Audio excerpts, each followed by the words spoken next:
Crescent City Steakhouse, a true neighborhood restaurant operated by the Vojkovic family since 1934, is the oldest steakhouse in the city of New Orleans.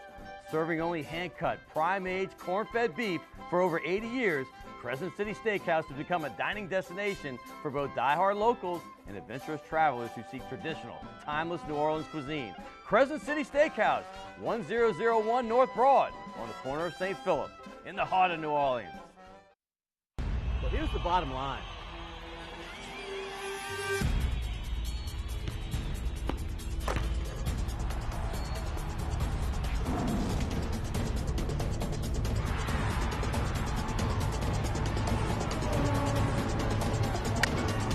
Well, it's funny that you say that.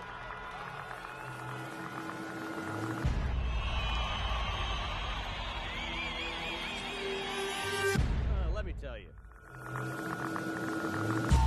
Good evening, and welcome to another edition of Primetime Sports. Hey, I'm your host, Scott Alexander, and I have a great hour in store for you today. I cannot wait to get there. But first, this is our favorite time of year down here in South Louisiana and along the Gulf Coast. That's because it's carnival season. It's finally upon us. Hey, we talked a little bit about it last week with Brian Kern, but man, I hope everyone for the next 3 weeks has an incredible time and keep safe out there. It's going to be a fun Mardi Gras. I cannot wait. So we'll have fun with that as the weeks go on. But hey, last night it was Mardi Gras in the Smoothie King Center because the Pelicans, well, they had an incredible win last night. They were down 17 points with just 5 minutes to go in the game. And man, did they have a storm at the end of the game. They won this one 132 to 128 in double overtime. It was remarkable. And this was a game where Anthony Davis was huge. He had over 30 points, 9 rebounds, filled up the stat box. But nobody's talking about him because Boogie had a game for the ages. That's right, DeMarcus Cousins, 44 points, 24 rebounds, 10 assists, and he willed this team to that victory after Davis fouled out. And by the way, those numbers I just said, only one person has achieved that in one game, and his name is Wilt Chamberlain, one of the greatest of all time. And in fact, there's only 3 other players that are even members of the 40-20-10 club by themselves, and that's the great Oscar Robertson, the Big O, Elgin Baylor, who was Dr. J before his time, before Michael Jordan. There was Elgin, and of course the great Kareem Abdul-Jabbar, who was the last guy to do it. This before he was a Laker with the Milwaukee Bucks back in 1972. And oh, by the way, he's the NBA's all-time leading scorer. Hey, speaking of hoops, I cannot say it. It seems like I'm a broken record. I say it every week. But the hoops in South Louisiana is on fire right now. It continues to roll. I got to give the Southland Conference some props because the teams down here, Nichols, let's start there. They are 6-1 in conference. They're tied with Southeastern. One's in Thibodaux, one's in Hammond. They're both down in South Louisiana. They're both at the top of the conference. Roddy Peters and Tavon Sadler are just getting it done for Nichols. One averages over 18. Sadler is the heart and soul of the team, 16-plus points. But Southeastern, man, we had the coach Ladner on recently. Veal and Caps continue to roll. They're 6-1. How about UNO? I was at the game Saturday night. They are 6-2 behind, obviously, Trayvon Thibodaux, who averages 17 a game, and Donald Plaisance, the former Country Day star, had a great game. Those 3 teams are the only 3 in the 13-team Southland Conference that have 6 victories. Hey, I got to go down I-10 because the UL Raging Cajuns, they deserve talk because they are on fire. 17-3. An incredible 7-0 start in the Sun Belt. Congratulations, Bob Marlin. Keep it rolling. Hey, Tulane, hey, they had a very impressive win against a very good Houston team on Wednesday. They looked very strong, and I'm looking forward to watching them the rest of the season. They had a hard-fought loss on the road at SMU where they led by 7, and they lost that one on Saturday. But LSU, they continue to play pretty darn good basketball coming off that season they had last year. Heartbreaking loss at the buzzer to UGA, and then they lost on the road to Vanderbilt. Hey, but how about the Super Bowl? It is set right now. Tom Brady and Bill Belichick are about to play in their 48th Super Bowl together. No, not 48th. It just feels like 48. It's only 8. But, man, this is 8 times in 16 years that Tom Brady has gone to the Super Bowl. Are you kidding me? And how about the NFC story as Nick Foles and his 352-yard, 3-TD performance and that rugged Philly defense with 2 former Saints, Malcolm Jenkins and Patrick Robinson, they are getting it done and going to the Super Bowl. Congrats to them. And speaking of the NFL, do you know that the Saints head coach, Sean Payton, is going to be coaching the Pro Bowl this weekend. He's going up against Mike Tomlin from the Pittsburgh Steelers. And, of course, the Saints are well represented. We know about the 6 players you see right there. Add a 7th. Larry Warford was just added to the team last night. Remarkable. Hey, by the way, the Senior Bowl is this week in Mobile. Tanner Lee is right now the quarterback. He was at Tulane, then at Nebraska. He was added to that roster. And LSU has 4 players, Darrell Williams, DJ Shark, and the 2 big uglies on the defensive line, Christian Lockiter and Greg Gilmore will also be there. And I'd be remiss not to mention Southern cornerback Danny Johnson is also going to represent the South. And by the way, Darius Geis and Arden Key, well, they lead 7 underclassmen into the NFL draft, the most in college football. Hey, I've got a great show. We have Terrence Jones. He accumulated 10,000 total yards at Tulane, almost, and he is coming up. He's also Louisiana Jones. Gumbo Hour, you see it right there on a radio show. Mike Detillier and Dino Hanson to talk football and hoops respectively. This is going to be a fast-moving hour. Stay tuned. Scotty says, for I watch my TV show. Scotty says, on Primetime Sports. Scotty says, for I watch my TV show. I got the Primetime Sports. Yeah, yeah, yeah, yeah, yeah.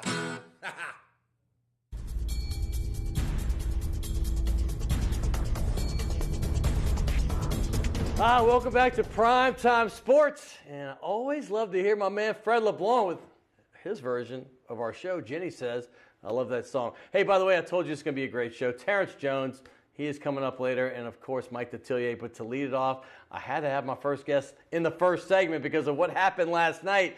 If you're an NBA fan, it let off SportsCenter, it let off a lot of things because the Pelicans, well, they played their best game of the season, at least the best 5 minutes of the season. I can say that because a lot of the game I could leave it as opposed to loving it. But the fact is that they ended up winning this game 132 to 128 in double overtime. They were down 18 early in the fourth after having a double-digit lead. That lead was still 17 with 5 to go, and I was literally on my way out. I never leave games early. But I had to get back home, and I said, you know what, let me stick it out for another couple minutes, and I'm so glad I did. We got 2 more overtime periods for free basketball, and it was wonderful. And I had to bring my man Dino Hanson on to talk about this. He is the Pelican Insider. He has been a frequent guest of this show. Haven't had him on since before the season started, so what a perfect time to bring it for the first time this season. The Pelicans are 4 games over 500, and here he is, my man. From ESPN Radio, from St. Aug, from Oregon Ducks. Here he is. What's your real first name? Is it Albert? Oh, man. No, it's Dino. No, we have to give the government name? Really? Dino Alfred Dino Hanson. I'm glad you messed it up. Exactly. Let's go with Alvin. All right. Happy Mardi Gras, first of all. By the way, happy Mardi Gras. Yes, my favorite holiday. The carnival season is upon us. Oh, my goodness. And you as New Orleans natives, this is the opening weekend. Oh, I mean, this man. is where it kind of gets going. It's the biggest free party in the world, and we're at the midway season, or a little bit more than the midway season of the Pelicans basketball season. We're 4 games over 500, which is the first time in Alvin Gentry's tenure here. 3 years. And yes, we are actually better than the 2014-2015 season when they were 24 and 22 at this particular juncture under Monty. So we went to the playoffs. And that team was 45 and 37, if I'm not mistaken. And they got swept, but they did play well, I thought, in most of that series, and having a 20-point lead in that one game going into the fourth. We won't bring that up. Let's talk about last night, because that was the opposite kind of comeback. That's the kind we love in New Orleans. The Pelicans were left for dead. And I got to say this. I said this after the end of the regulation. I said, win or lose on Twitter, this team showed me something. I'm so much happier that it's a win because now they have won 5 of the last 6. Are you seeing the light at the end of the tunnel, proverbially, on this Pels team? Well, I'll tell you the thing that I really like more than anything else is the fact usually games like last night against Chicago, those are games that we'll get the L. Right. The fact that we were able to close the game, we fought back even without AD, who fouled out of the game. Right. Boogie decided to say, you know what, I am a perennial all-star. Let me start dominating on a whole different level. And then AD mentioned it last night as well at the end of the game that the rest of the players also had to step up. That was a very good win, despite what people think of the Chicago Bulls I don't care and about their all that. records. Right. It's the fact that the Bulls had actually won 5 of their last 7. So they were rolling. They were rolling along very well. Boogie stepped up. Drew is doing what Drew has done the entire time that he's been here in New Orleans, which is pick up his game as the season goes along. Because, there are a lot of... He's a January player. I'm going to say that. He is.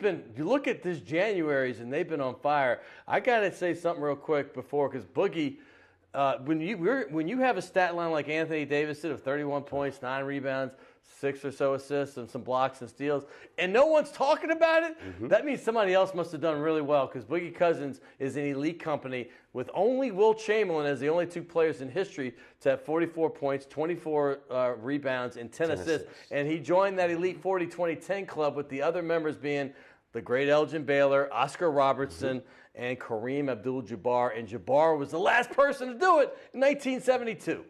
You want to talk about putting your name in the top echelon of the NBA. But I also like that he kept his composure as well, that he was being a leader.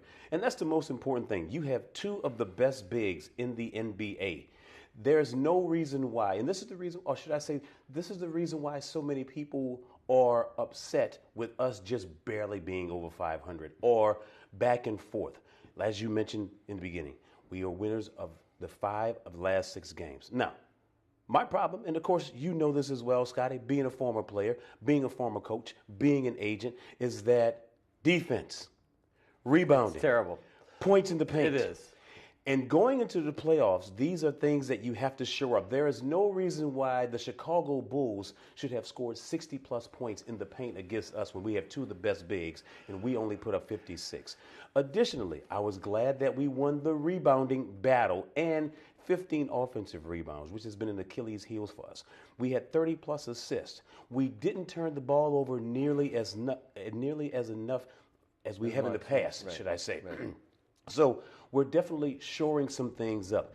AD and Boogie are playing extremely well off of each other now. You're also seeing Drew take more responsibility and starting to control and direct the guys where they need to be at, which is, I think, a transferable effect of Rajon Rondo being here, who people have been questioning, well, why do we still have him here? He hasn't played well of late, true, but a leader like a Rajon Rondo has been huge on this basketball team. By the way, Drew, I can't say enough, 26 points a game his last 6, 9 assists. I mean, he is balling right now, but Boogie Cousins showed me something last night because he willed this team to that victory. Once AD went out, it wasn't like, oh, my goodness, I got to do this myself. He took it, welcomed it, put it on his shoulders, and every time down the court, he showed me leadership that, quite frankly, I haven't seen a whole lot of since he's been here. And you have to give him credit for that because this is not the first time that he's had to do it when either AD was injured. He's injured a lot. Exactly. Yeah. AD was either injured or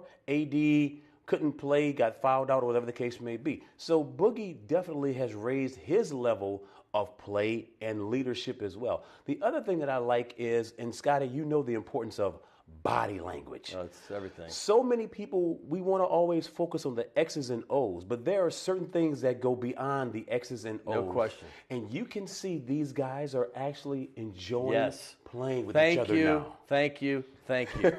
People forget that the over and under, Vegas is rarely wrong, right? I mean, Correct. You're not going to win in the long run against Vegas.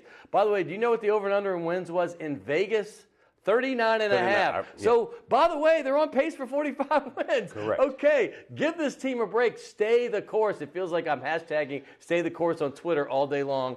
They're on the right track. Now, this was the kind of win they had to have because you keep going back now. How do they build on this?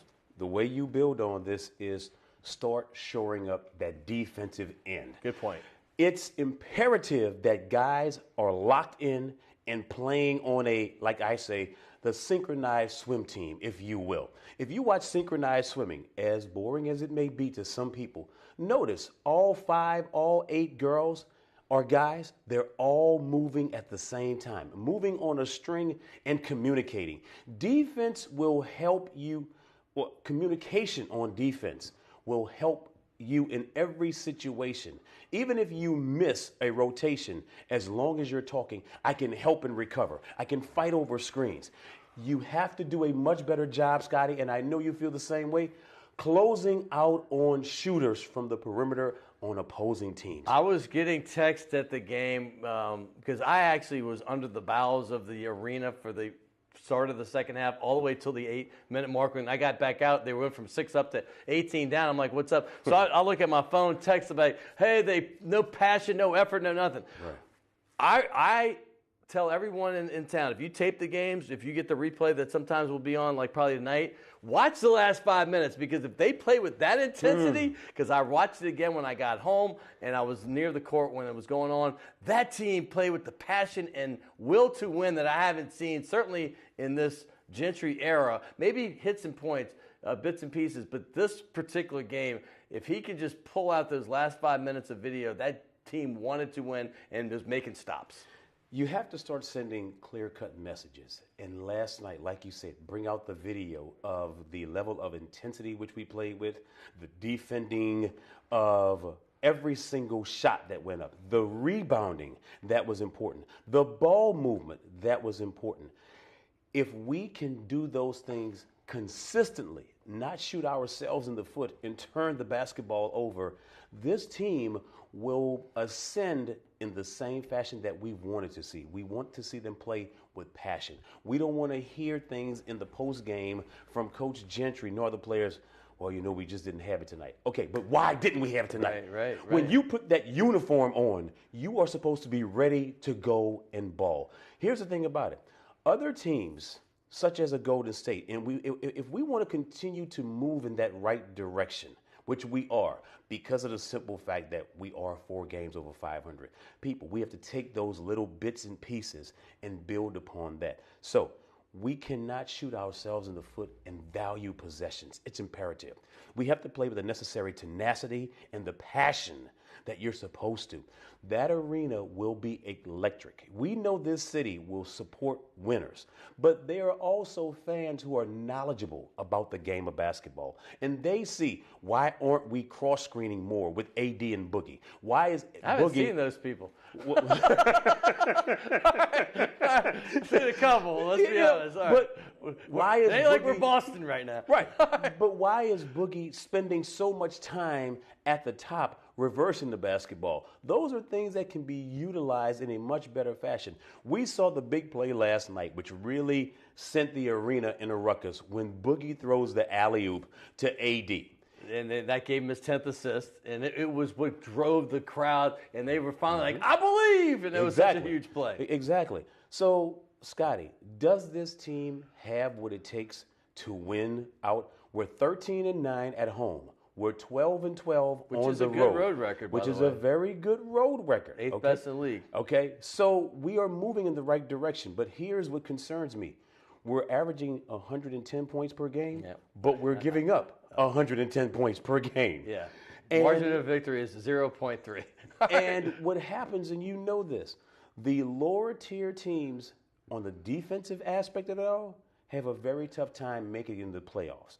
But look at the last 10 games. Scotty, we're 7-3. Usually in the past, we've been 3-7. No doubt. So we're moving in the right direction. It's a matter of building a level of consistency now and building upon that over and over. Doing the good things, doing the good basketball things over and over. SportsCenter opened the show with it. One of my favorite things is best thing I saw today. I'm giving them a plug because I think Scott Van Pelt's show is fantastic. And he said, hey, usually it's a play or two. I'm showing this highlight. And it made me feel good because I went to that game thinking, I don't feel good. Maybe I shouldn't go. And I'm so glad I not only went but stayed because it was fun to watch. And I don't have a ton of time left, but this could either be one of these moments that could change your season to whereas it win one, lose one, win one, or it's open up there. And I know I've said this before, and I know Pelicans fans are tired of hearing it, but they really do have a stretch where they can make some hay. I'm talking like 8 out of 11 kind of hay, or maybe 10 out of 12. What are your thoughts? Scotty, I agree wholeheartedly. But we've shown that we can do that. Right. We'll win 3, we'll feel good, just like the Atlanta game that we lost, which was a game that we should have won. I posted something on Twitter earlier last week in that I listed the next 6 games of the last 4 teams in the Western Conference of who we had to play. We had four teams that were below 500, the Clippers, Denver. This is going to be a tight situation. The guys have to play much better and consistently across the board and get on a 4-game winning streak, 5-game winning streak. By the way, this month, the Hawks, they've beaten the Spurs, they've beaten the Blazers. They've beaten the Jazz, they've beaten the Pels, and they've beaten one more playoff team, the Nuggets. So they're not doing so bad this month. Right. But by the way, thank you so much. I wish I had more time as usual. Scotty, up the ante for you, bro. Up the ante. Check it out. Shays de la Shays. Right there. Shays de la Shays right there on Maple between Carrollton and Broadway. Hey, Terrence Jones was coming up. He now has a radio show on WGSO called Louisiana Jones Gumbo Hour. I just remember him as the most talented quarterback I've ever seen at Tulane. With all apologies to Steve Foley, to Rock Honest, to obviously Sean King and the rest of them. They're all fantastic. But my man's Terrence Jones, and he's coming up next right here on Primetime Sports.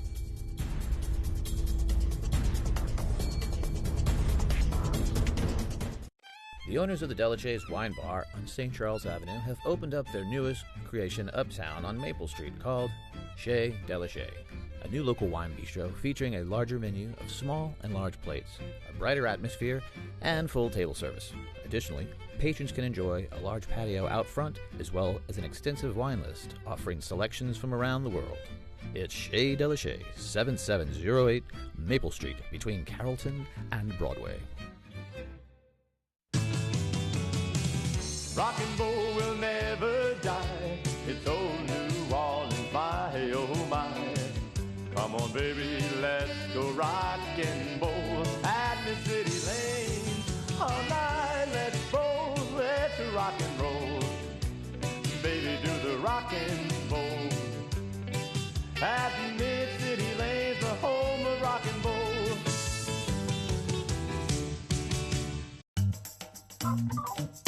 Fall in love with autumn with PJ's new seasonal lattes.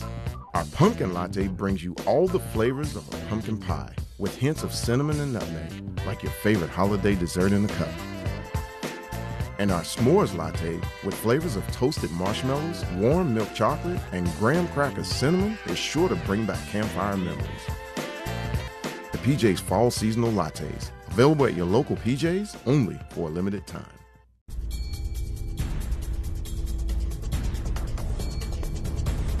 Welcome back to Primetime Sports, and sometimes there's interviews that you just can't wait for, and this happens to be one of them. If you're a Tulane football fan, I know you've got to be very excited if you're over the age of, say, 35, 40. Because my next guest, arguably, is the greatest quarterback in Tulane history. And I say arguably because everybody's got their own style. Sean King was fantastic. Steve Foley, Rock Honest. We could go on through the ages. They even had a couple first-round picks named Patrick Ramsey and J.P. Lossman. And if I'm leaving you out, I apologize. But this guy right here, when you talk about pure athletic ability, throwing the football, running a team, and great leader, his name is Terrence Jones. Almost 10,000 yards at Tulane, 7,600 through the air, about 1,800 on the ground, and even had some receiving, responsible for over 70 touchdowns. And here he is, first-time guest on Primetime Sports. He was the quarterback from 1985 to 1988, and here he is. Welcome to the show, Terrence. Appreciate you for having me, Jeff. Yes. And by the way, I hate to leave this part out because we're all over South Louisiana. 14-0 Lutcher team. I believe that was your junior year. Won the state title in '83. Lots to be proud of. Correct. That was a great time in Lutcher football during that time. We had a great balance. A great coach, David Richard, who was a Tulane alum and running back at Tulane. My position coach at that time was Tim Detillier. And so we had a great football program, still is in Lutcher, but we had balance that year. And sometimes when you win the particular prize, you have to have balance. And that particular year, we had balance because I was a junior that year, and I made some junior mistakes. You were recruited by a lot of folks, and I know because I was following recruiting even in the 80s. And I know Mac Brown was a coach at Oklahoma for a year back in 1984, and I know he wanted you to come play at Oklahoma. He ended up becoming the head coach for Tulane in '85, stayed there for 3 years before leaving for North Carolina. Talk about that, because you could have gone to a number of places, and you chose to stay close to home and go to Tulane. Why was that? Well, particularly a few things specifically. You're right, Oklahoma recruited me really, really heavily. And Lucius Selman actually was the guy who was on my trail. Nebraska. Tom Osborne came and sat in my mom's house. Wow. Scary. And those were two scary, elite programs in Yes. the mid-'80s. Think Good about scary. it. Nebraska, Oklahoma, along with Miami. So Nebraska was 3. You check it right. Oklahoma was 3. Nebraska was 3. Oklahoma was about 6 in terms of ranking that year. Yeah. So the point I was trying to make is, to your question, I wanted to throw the football just as much as run the option. If you recall, during that time, the mid-'80s, it was a lot of option-oriented offense. Sure. In the collegiate football. Well, Jamel Holloway was exactly. at Oklahoma. So, right. And I said to myself, no, I wanted to throw the football as well. I didn't mind getting hit, but I didn't want to get hit 80% of the time. Sure, I get it. While I was in college. I get it. So here comes Coach Brown, Terrence. Here's what we're going to do, or planning on doing. The offense we're going to run is going to be similar to what you guys run here at Lutcher. You're going to get a chance to play your first year. You're going to get a chance to throw the football. And all those things, was great for me. And so then you throw in the fact that the academic piece of it, then you also throw in the fact of it just an hour away from my hometown. And my mother, she never really got into football as much. So all those factors propelled me to stay closer to home and sign with Tulane. Well, you went to the Independence Bowl, I believe, your junior year. And believe it or not, 6-6 at Tulane is pretty much a good record and pretty much always has been. I know I went through the entire Tulane record books. And from like mid-50s till today, your 2-year stretch, and it was only 11-12, exactly. But that's still tied for 5th all time. And I'm not talking about the 12-0 team. I'm not counting the year after if they had the year before was better. I'm not saying, but my point is that obviously we know the 98, 97 teams. One was 12-0. The year before they were 7-4. But I was blown away because Tulane is not a team known for doing a lot of winning over the years. In the 30s and 40s, yes, and maybe up to the mid-50s. But the bottom line is this: you had some success that Tulane didn't have a whole lot of back in the day. Exactly, and again, it gets back to growth for me and individually and for the program. Coach Brown came in; he had a great plan, and we brought in some good players, both offensively and defensively, and we grew together as young players. And his system worked for us.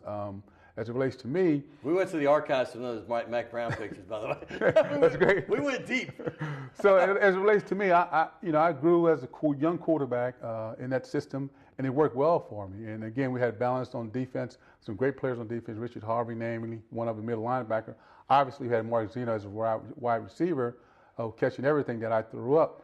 But it was just a great balance that year, and we were able to. That's a great shot of you right there. Getting ready to hit him, but it was it was balanced on both sides of football, and we was able to make it happen. You and Zeno were a lethal connection. I mean, you really were, because Zeno, people forget this, but Mark Zeno, when he left Tulane, was the all-time leading yardage guy as far as wide receivers or any position goes. I mean, obviously with passing offenses over the years, that's been broken. Right. But y'all had such a special connection. Both Lutcher guys. He's a couple years older, if I'm not mistaken, and you got to play together because he redshirted for 3 years. Correct. Well, when you're on the football field, well, I don't care what team that you're on, when you have that internal know-how or that just knowing what that guy is going to be in terms of a quarterback and receiver, it's so important.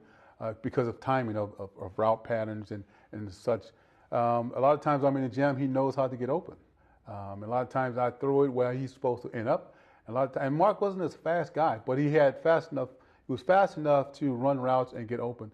And one thing he always did was he would make himself small. He's a big target, but defenders are trying to jar the football, but because he's not to make himself small, that was something very special, and he got great hands. See, I grew up such a Tulane fan, and I ended up going to LSU, loving LSU as well. And I know back in the day when they played every year, it wasn't cool to like both, but I truly did love both teams. Now, do you kind of miss that they don't have that rivalry? I know LSU got the better end of it most of the time, but there was some stretches where Tulane, I remember one time they won 3 out of 4 in the late 70s, early 80s.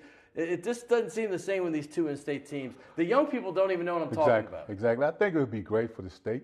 I think it would be great for both teams to actually get together and play again because, again, two landmark universities, one from the western part of Louisiana, the other from the eastern part. The western part. That's funny. And, have them coming together with just, both teams have great schools, have great such tradition, And having us play again, I think, will bode well for the universities as well as the state.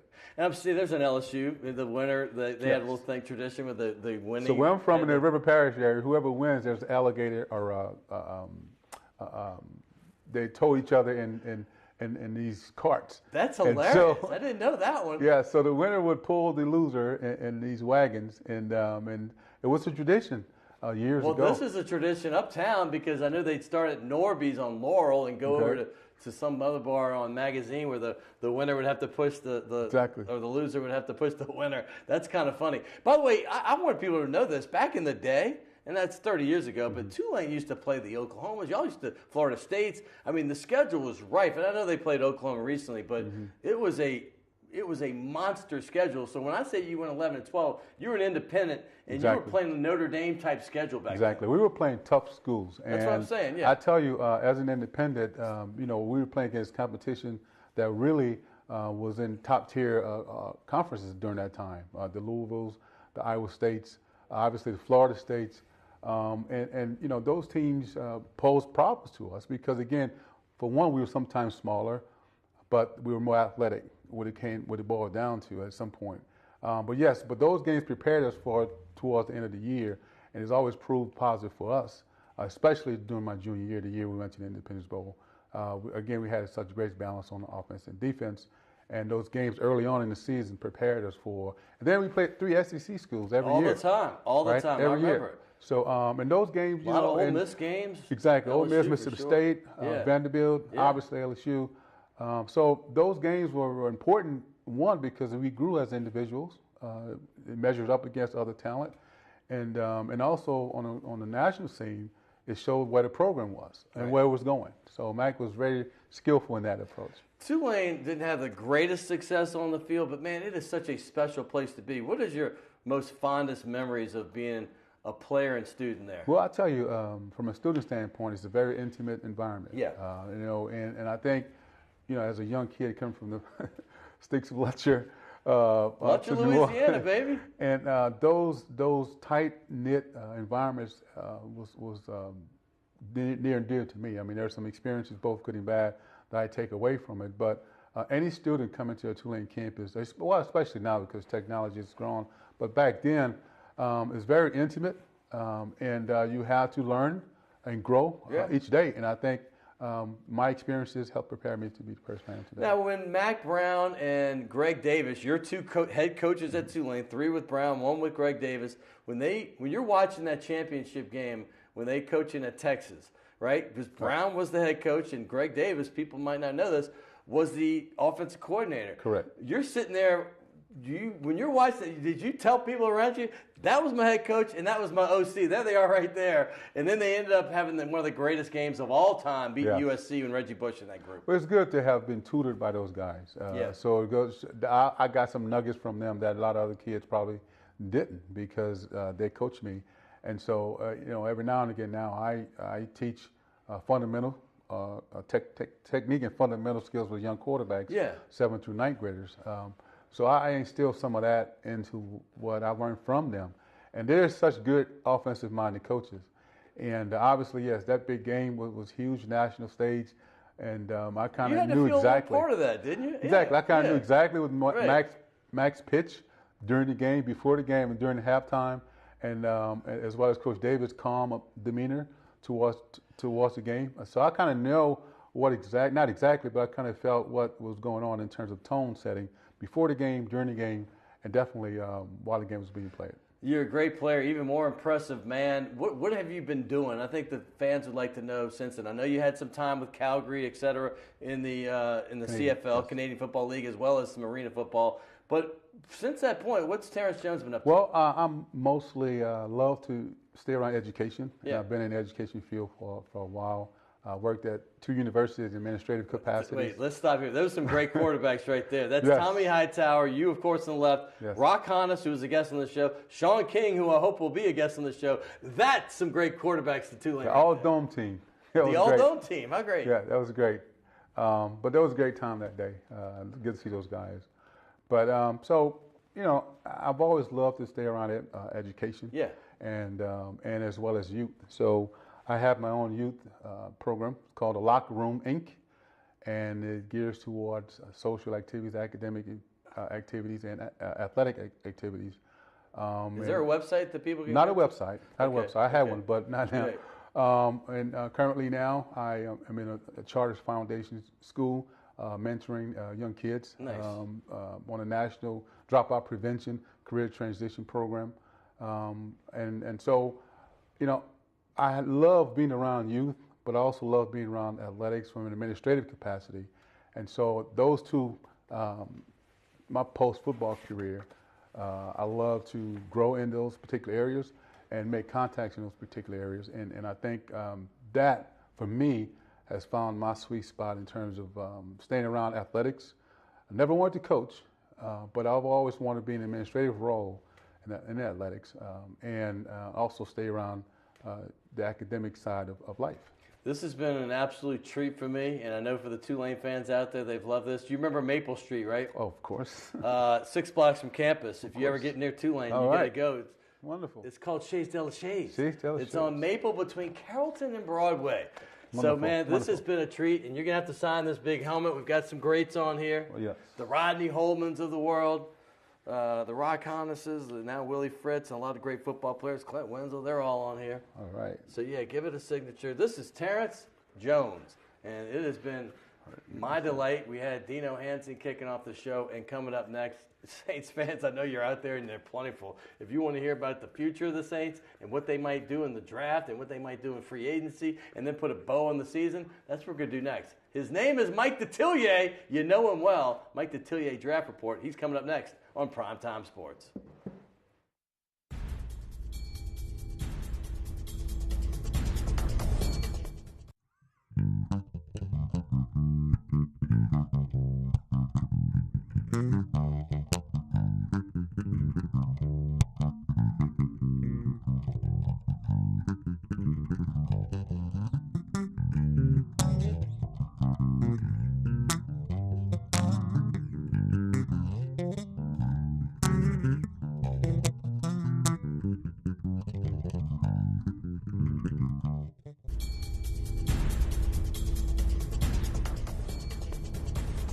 Welcome back to Primetime Sports. That is one of my favorites right there. If you want to see a bassist that knows how to be a front man, that is him, Charlie Wooten.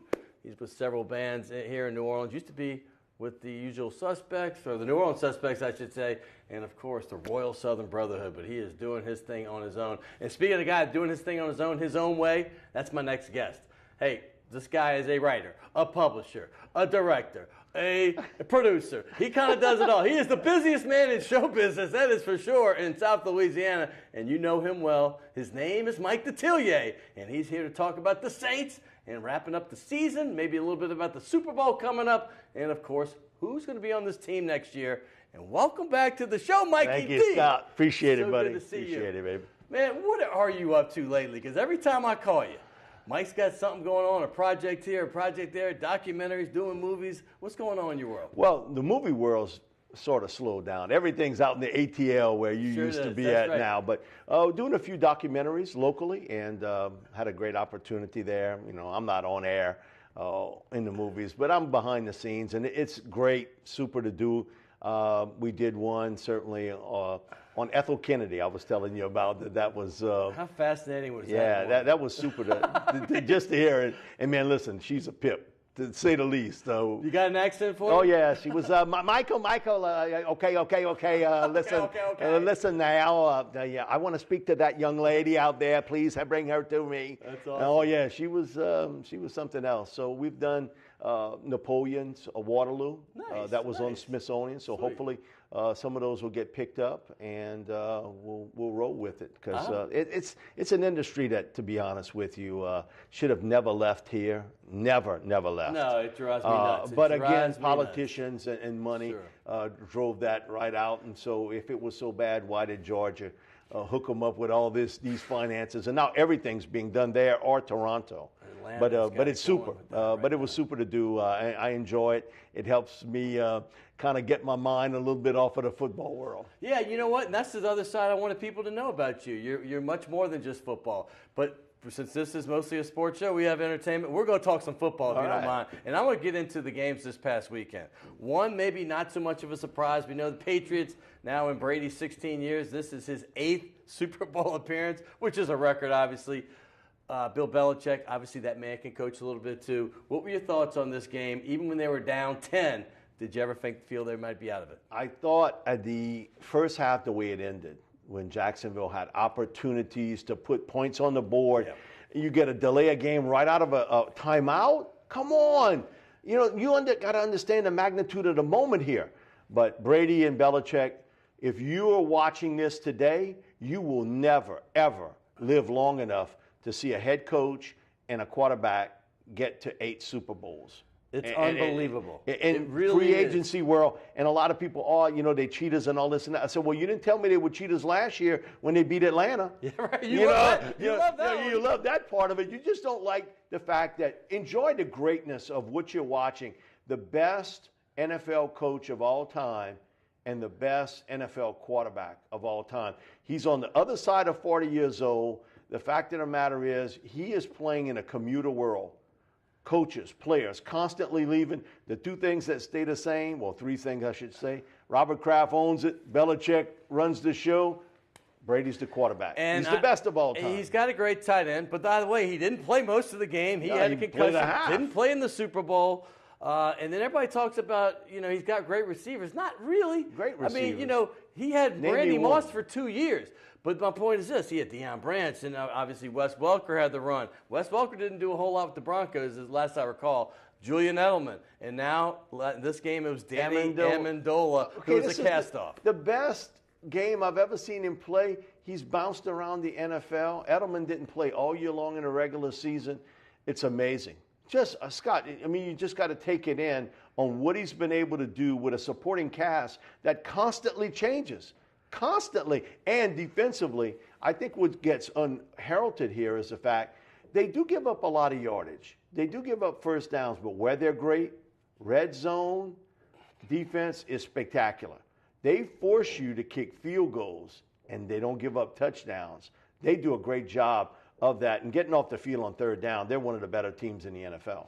This will be their 10th Super Bowl. They have 5 victories with Brady and Belichick. They had one before, obviously, and they lost bad in the Super Bowl here in '85. We both remember that one against the Bears. But the opponent this time, Nick Foles. I think that's becoming a much better story than I gave it credit for going into the championship game. 352 yards, 3 touchdowns. The guy was supposed to be the heir apparent there. Didn't quite make out. He had some injuries. Went over to the Rams where he was a washout. Now he's back. Carson Wentz was the MVP, gets hurt, and now this is a storybook. Yeah, the crazy part about it is mid-2000s, Doug Peterson, who is now the head coach, was at Calvary Baptist. In Shreveport. Matt Patricia, the defensive coordinator, they were both at our offensive defensive lineman camp at Nicholls State. How crazy. And now playing in the Super Bowl. The Eagles story certainly is on defense. A lot of splash plays they make running the football. A lot of people don't understand Jay Ajayi, LeGarrette Blount. They're not known for that, but they've been great all season long. Nick Foles has just done a spectacular job filling in for Carson Wentz. Funny story is, a couple days after Doug Peterson picked him, he sends me a text. I've got a guy one day I will sit somewhere and hold a Lombardi trophy with. Wow. Well, he might be sitting with him. But you think about Nick Foles has gotten you this far. It's amazing. That is amazing. He becomes the Earl Morrall of our time. 72. You think about Earl Morrall. He was in Super Bowl III with the Colts and won because that one. Johnny, went down. No, he lost that one to Joe Namath. They lost that one, right. Then comes back 2 years later. Unitas gets hurt. He ends up winning it with the Colts.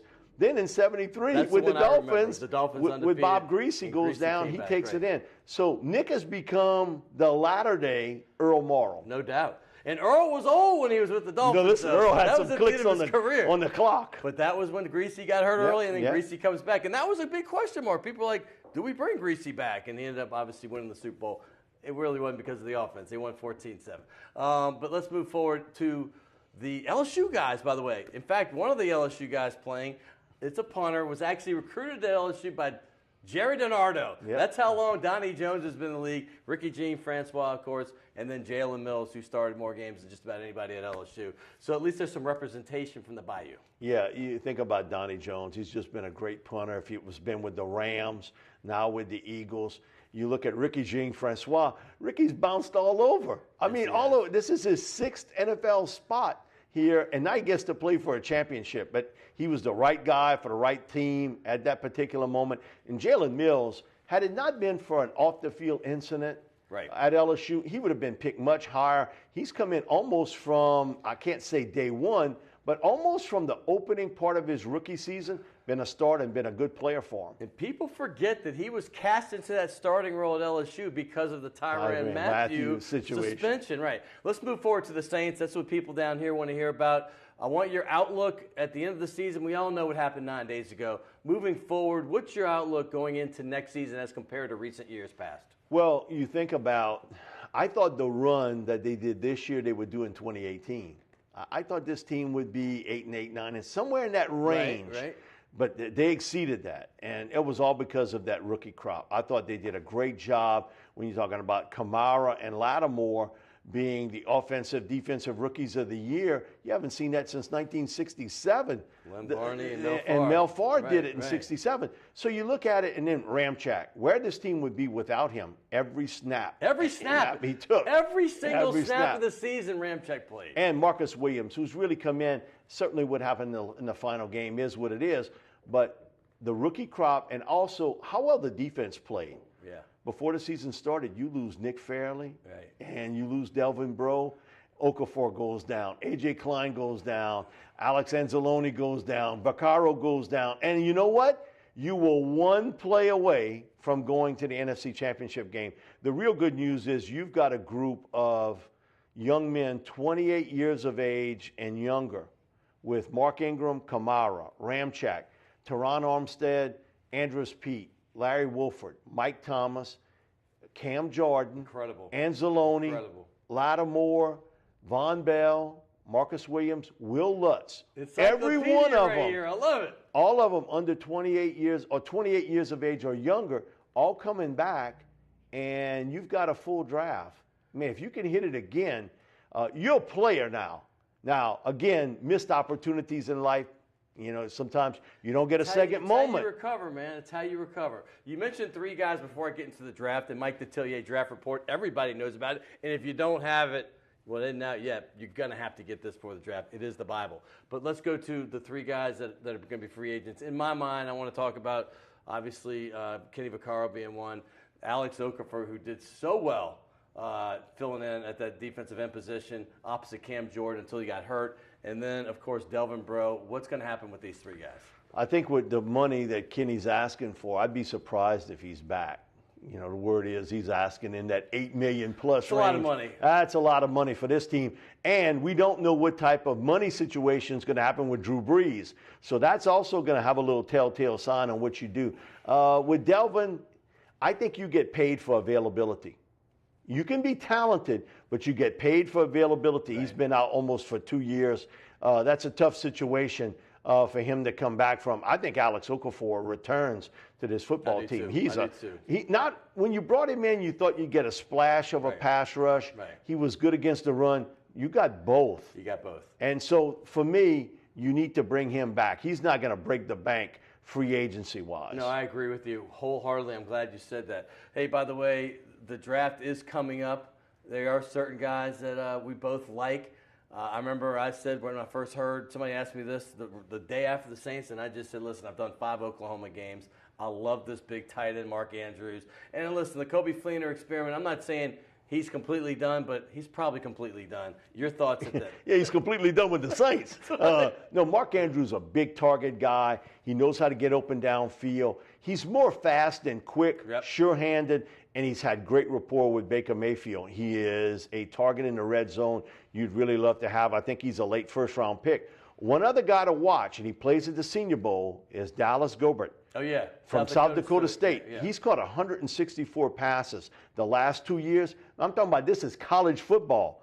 That's a lot of passes for a tight end. Yes, it is. For a college tight end guy. He is more of a receiver type. Big week for him in Mobile to showcase his skills. But, man, I really like Mark Andrews. I think he's a fantastic football player. I would like for the Saints to get better on defense. But I don't want them to reach for a position. That's the worst thing you can do. So if the linebacker or defensive end's not on the board, Mark Andrews, I think, would be a great option there at 27. What if they went for a receiver? Is that a possibility? I know they've had some success there and maybe not some success in other times they tried to get that first-round receiver. What are your thoughts on possibly getting a receiver? I think they'll get a receiver in the draft. Now, the one guy I'd consider a lot in round 1, if he would be there, would be Christian Kirk from Texas A&M. He's unbelievable. The thing about him is he gives you instant value as a punt kick return guy. He's incredible. And he does a great job there. I remember talking to Coach O before the A&M game I told kickers, whatever you do, don't kick him the football.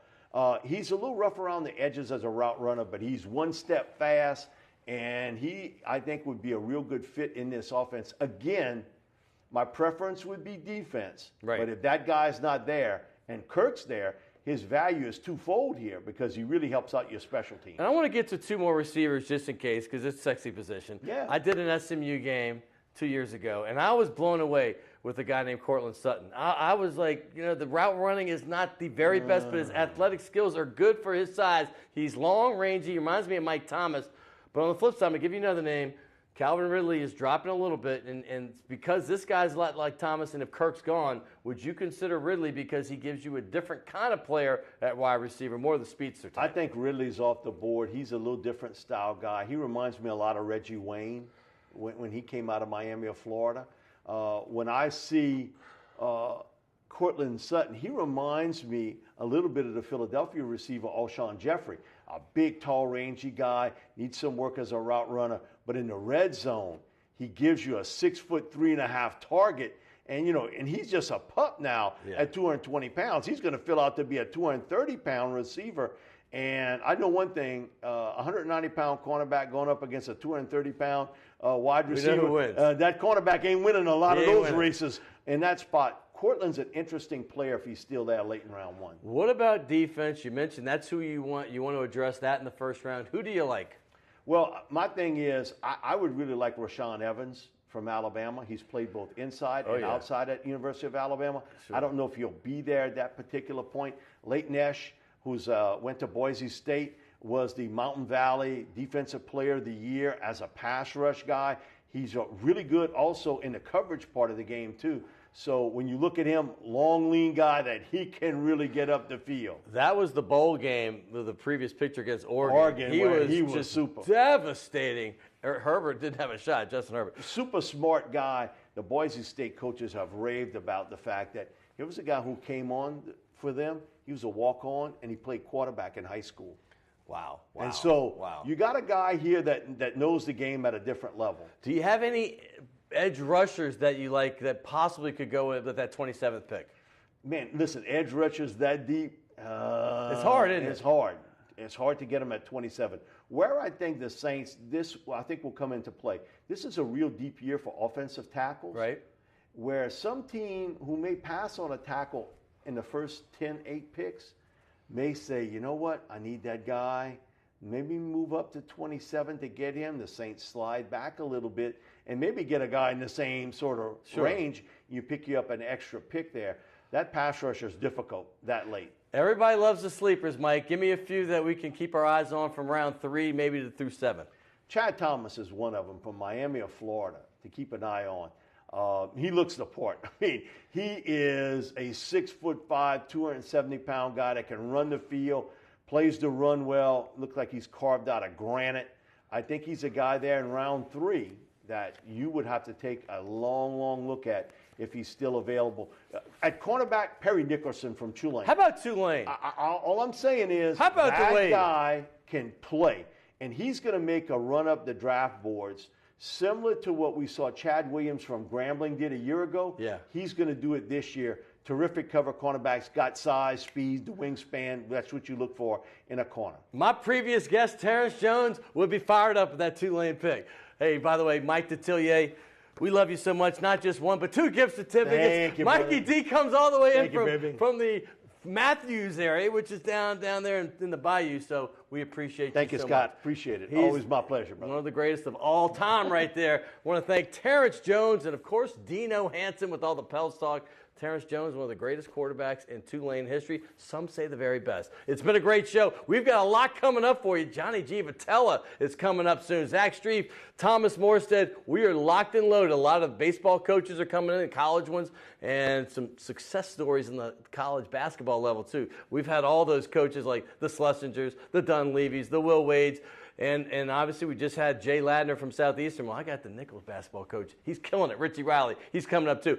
February is going to be fantastic right here on Primetime Sports. We'll see you next week. I want to thank everybody, including my producer, Will Hill, and everybody behind the scenes. My new intern, Anthony, Redhead Tsunami, Kenny Juno, and I can't forget my man, Alex, and everybody at WLE and CST. Once again, we'll see you next week on Primetime Sports. Woo-hoo! Woo!